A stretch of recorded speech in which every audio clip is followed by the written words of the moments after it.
결혼한 지 한 7년 차인데요. 네. 그 남편이 결혼하고부터 출장이 되게 잦아요. 네. 1년에 반 이상을 중국에 나가 있는데 네.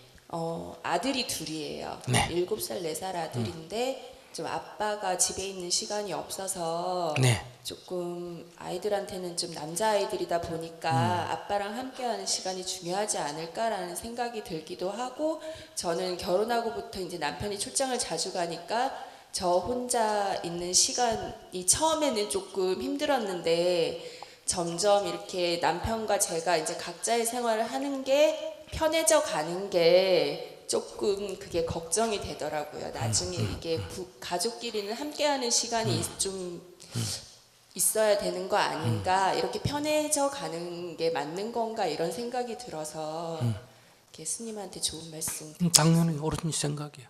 그러니까 애들 데리고 이사를 가세요. 중국으로요? 같이 살라고 결혼했지 따로 살라고 결혼한 거 아니잖아요. 네. 그 이사를 가면 되잖아.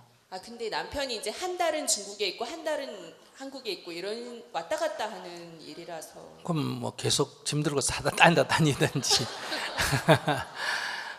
그러니까 장기간 가 있는 게 아니라 한 달 왔다 갔다 한다고요? 네. 뭐 그 정도는 크게 문제가 안 돼요. 그러니까 문제는 아빠가 없기 때문에 아이가 아빠 없는 아이, 버릇없는 아이가 되는 것도 아니고, 아빠가 떨어져 있기 때문에, 아빠가 늦게 두기 때문에 아빠가 애들이 문제되는 그런 경우는 없습니다. 남편이 없기 때문에 내가 외로워하면 아이에게 외로움이 생기고, 남편이 술을 먹고 와서 내가 미워하기 때문에 아이들이 엄마의 미움이 전이 되고, 그러니까 거기에 내가 허전하면 그 아이에게는 아빠 없는 허전함이 생기는 거예요. 내가 허전하지 않으면 아이에게는 허전함이 안 생깁니다. 예를 들어서 실험을 조사를 해봐도 돼요. 프랑스에 가면 여러분들이 결혼 안 하고 여자가 혼자서 아기나 키운다 이런 말 들어봤어요? 알긴 안 해요. 그러니까 어디 정자은행에 가서 그 정자를 돈 주고 사가지고 인공수정을 해서 아기를 낳아서 키운단 말이에요. 이 사람은 결혼해 가서 아기 낳고 살면서 남자가 없음에 대한 어떤 아쉬움이나 불편함 같은 거 있을까 없을까? 예, 그럼 애는 아무 문제가 없어요. 무슨 말인지 아시겠어요? 가장 대표적인 사람으로는 누구예요? 내가 늘 들잖아, 고주머니. 유아부인은 어떤 남자가 와서 하룻밤 자고 갔어. 그것도 거짓말해가 속이고. 산에 놀러 갔는데, 꽃 가꾸러 갔는데 오른 거 바퀴가 5개 달린 이 마차를 탄 사람이에요. 이 말은 당시에 그 왕족이란 뜻입니다. 아시겠어요? 오른 거를 타고 왔다는 거는 이거는 아주 귀한 고위층이라는 얘기예요. 그러면서 자기가 거짓말했어. 내가 해모수다 이래. 부여에서 해모수는 국가 시조란 말이에요. 아시겠어요? 이렇게 톡 사기를 쳐가 처녀를 꼬셔가 그래가 하룻밤 자고는 가버렸어요. 갈 때 너 데리러 오겠다 이러고 가고는 안 오는 거예요. 그러니까 이제 아버지가 딸을 결혼을 시키려는데 안 하려는 거예요. 아무리 좋은데 이렇게 얘기해도 안 하려는 거예요. 그럼 안 하는 데는 이유가 있을 거 아니에요, 그죠? 그래 꼬치꼬치 물으니까 어때요? 남자가 있는 거예요. 동생하고 그때 같이 갔는데 동생이 이제 언니한테 남자 있다 이랬어.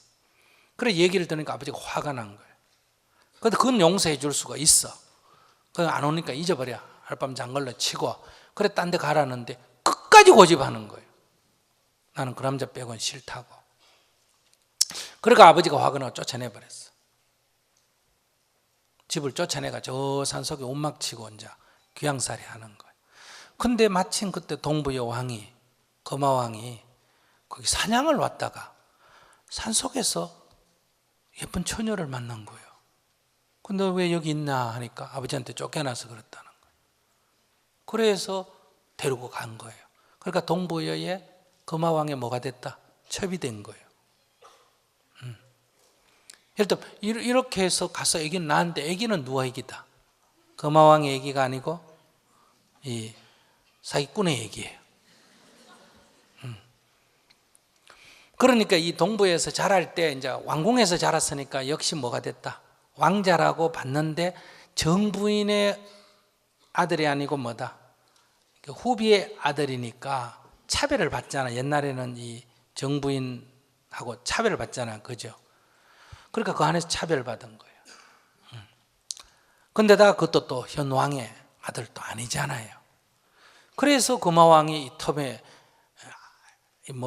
알을 낳았는데 알을 갖다 버려라 했더니 안 버리려고 그러는데 뺏어가 갖다 버렸어. 마을간에 갖다 버리니까 소와 말이 보고하고 길거리 갖다 버리니까 새가 보호하고 해서 그래서 그 어미에게 돌려줬다. 이게 무슨 말일까?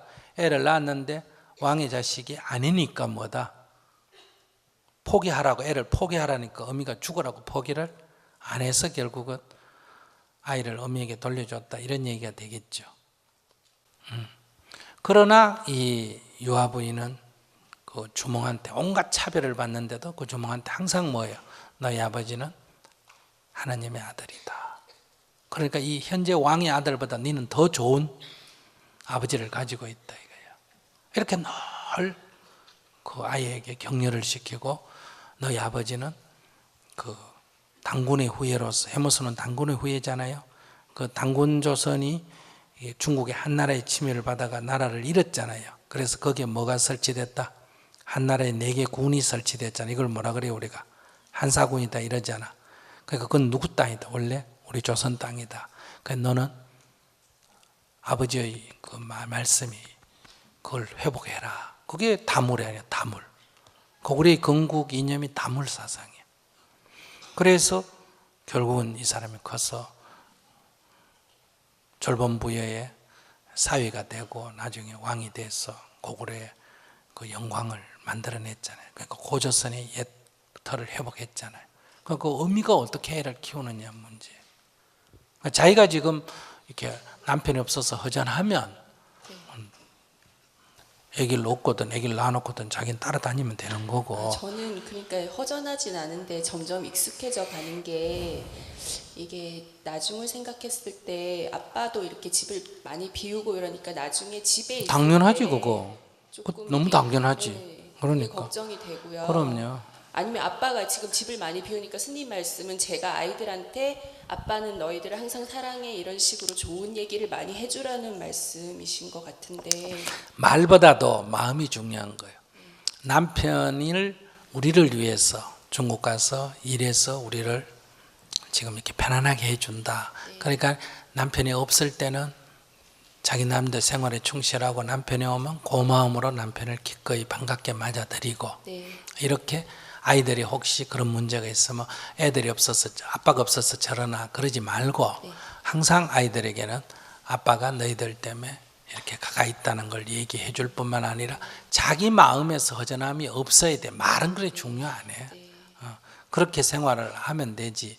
그러니까 이게 습관이 드는 거는 남편이 없을 때 이 습관이 한 달 들더라도 남편이 오면 남편의 고마움을 느끼고 함께 생활하면 이게 자리가 비어도 빌 때 허전해도 아이에게 나쁨을 주고 그 다음에 비는 것에 습관이 들어가지고 오면 귀찮게 여기면 이것 또한 아이에게 나쁜 습관을 습관이 돼서 그게 오면 귀찮아질까 봐.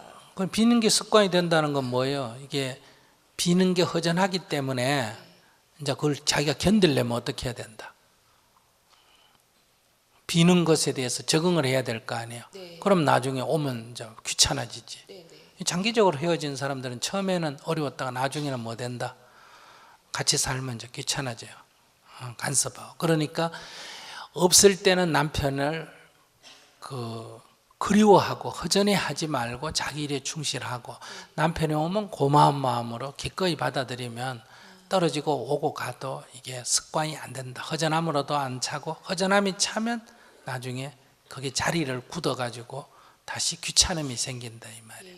그러니까 귀찮음도 안 생기고 허전함도 안 생기게 그거는 이제 남편에 대한 고마움과 사랑의 마음을 가지면 그렇게 되죠. 네, 감사합니다. 그러니까 기도를 해야 돼. 네. 그러니까 남편에 대한 그런 감사의 기도를 하면 그런 것이 까르마, 업으로 자리를 잡지 않게 된다 이래 말할 수 있어요. 한 달씩 왔다 갔다 하니까 제가 그걸 조절하기 힘들었는데 스님 조절할 필요가 없어요. 그건 아침에 그러면 부인들이 아침에 남편 갖다 전적이 들어오면 그 없을 때 조절하고 오면 조절하고 그냥 아침에 갔다 저녁에 들어오는 것처럼 약간 그게 길 뿐이지. 그러니까 자기 일에 충실하면 돼. 남편이 없는 걸 메우려고 하지 말고 그냥 자기 일에 충실하면 오시면 오는 대로. 그러니까 여러분들이 뭐요? 남편이 늦게 들어오면 내 공부할 수 있어서 좋고, 빨리 들어오면 대화할 수 있어 좋고 이래야지.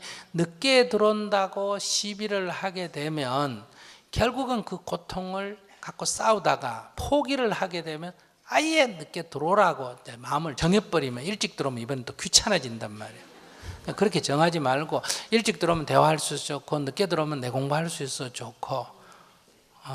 그러니까 그것에 대해서 이렇게 습관화되지 않도록 저희가 마음을 써야 돼요. 네, 감사합니다. 네.